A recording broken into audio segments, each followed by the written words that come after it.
ছোটোবেলায় ক্লাস 4-এ রবীন্দ্রনাথের যে কবিতাটা পড়ে শিখে আবৃত্তি করে অনেক জায়গায় আমরা অত বড় হয়েছি, যতই বড় হই না কেন সেই কবিতাটা একবার বৈশাখ মাসে না করলে ঠিক পরিপূর্ণ হয় না।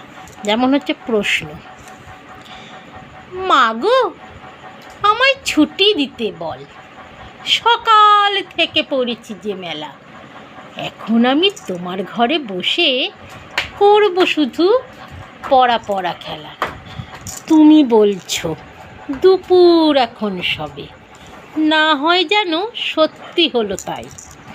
একদিনও কি দুপুরবেলা হলে বিকেল হলো মনে করিতে নাই। আমি তো বেশ ভাবতে পারি মনে, সূর্য ডুবে গেছে মাঠের শেষে, বাগদি চুবড়ি ভরে নিয়ে শাক তুলছে পুকুর ধারে এসে। আধার হলো মাদার গাছের তলা, কালি হয়ে এলো দিঘির জল। হাটের থেকে সবাই এলো ফিরে, মাঠের থেকে এলো চাষির দল। মনে করো না উঠল সাঁঝের তারা, মনে করো না সন্ধে হলো যেন। রাতের বেলা দুপুর যদি হয়, দুপুরবেলা রাত হবে না কেন? ভালো লাগলে কমেন্টে জানাবেন।